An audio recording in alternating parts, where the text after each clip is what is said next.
G'day everyone, it's Matt from Deb Matt Chat. I'm here by myself. I've just finished the live stream and I just wanted to jump back in and let's run through this in a little bit more detail for those that missed the live stream. You will have heard the news today. The fun ship brand in Australia, P&O Cruises Australia, is no more. She's done. She's going goodbye. The bosses at the parent company, Carnival Cruise Lines, have made the call. They are shutting down the brand from March next year. That means that Pacific Encounter and Pacific Adventure will be rebranded as the Carnival Adventure and Carnival Encounter. Pacific Explorer will leave the fleet. It will be a ship that gets retired. So there you go. We're losing a brand in Australia. We're losing P&O Cruises Australia. We're not completely losing it. If we jump over to the, let me jump over here to this, we will see that our good friends at cruisepassenger.com.au, who you will remember, they quoted Deb and I when we broke the news about Royal Caribbean staff visiting Lilliput in April this year. Had an exclusive interview with the president of Carnival, Christine Duffy, who's been in Australia meeting with the team and explained why the changes have been made. Really, it comes down to the regulation regime in New Zealand. And we saw, you'll remember some news a few months ago about the some ships being denied access over there because of some biosecurity concerns.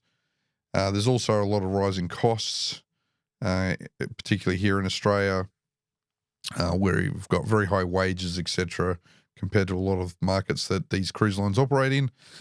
And fuel, remoteness, and obviously we've got a relatively small market. So even though per capita we're one of the highest cruising markets in the world, cruising as an industry provides about $5 billion of economic benefit to the country. There's still a lot of it's still not a big market, and there's not a lot of benefit for necessarily at times, or margins are a lot smaller here for these cruise lines. So they're looking at ways to streamline, and this is what they're doing, getting rid of the P&O brand. The brand first, P&O Australia, celebrated 90 years recently. First journey from Sydney was in 1932. Australians will remember the Fairstar, the Fun Ship brand, particularly through, promoted a lot in the 70s and 80s into the early 90s. It was the king brand. You kind of grew up hearing the Fairstar Fun Ship TV jingles and those sorts of things. Australia was built a lot off the P&O brand and associated ships carrying out the 10-pound bombs post World War II. And anyway, the brand will be no more. So what they're saying is that this in the statement in statements that and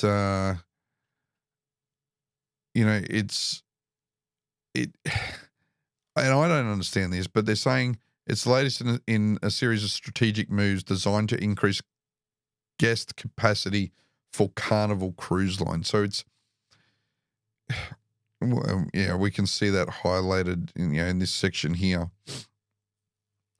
So what I see here is Carnival Cruise Line as a brand. They're trying to increase the capacity there, but at the same time, they're not really increasing capacity in Carnival Corp.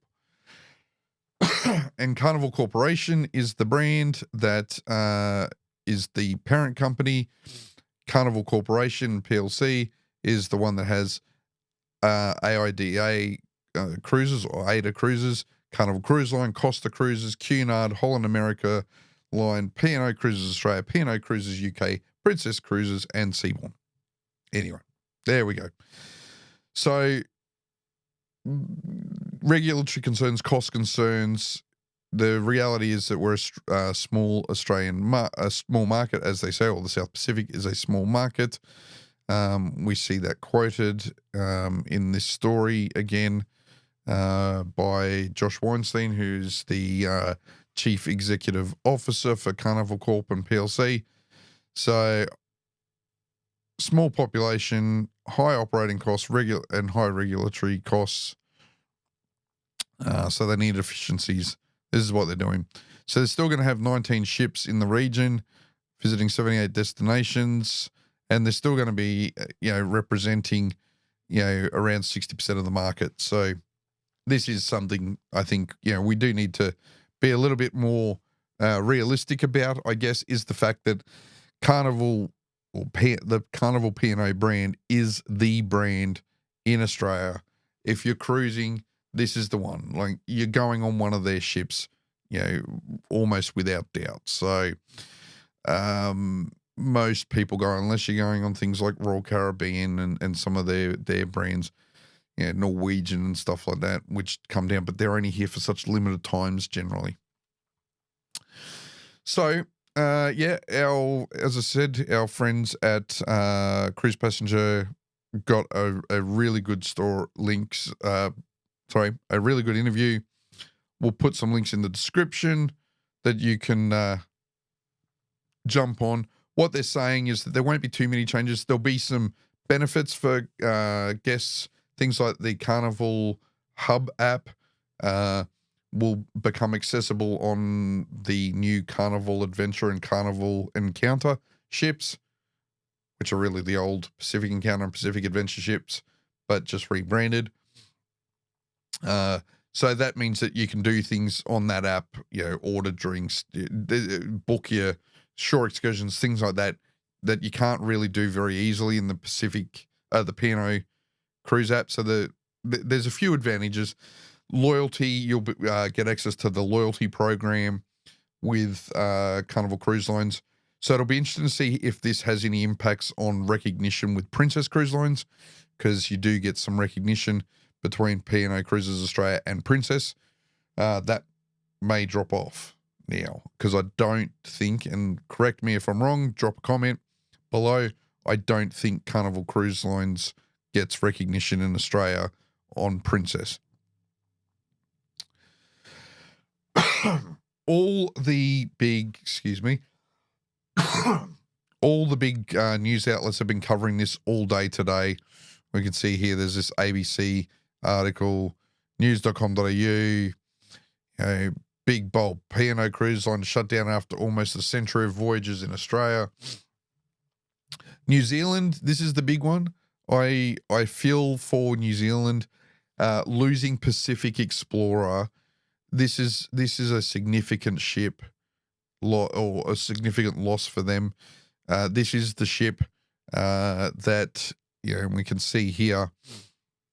It's the one that would go to Auckland. It would do a couple of months there every year, taking people up into the Pacific Islands. It would come back to Australia. It would do trips out of Melbourne and out of Adelaide for a number of months every year. It would home port in Adelaide in December, and this ship is now gone. So that's quite sad that that ship will be gone from the fleet. It's another reduction in capacity within the Australian cruise market as well. So, as you know, Royal Caribbean are reducing their capacity by dropping a Quantum class ship in Brisbane and going to Voyager class ship with Voyager of the Seas from the 25-26 cruise season out of Brisbane.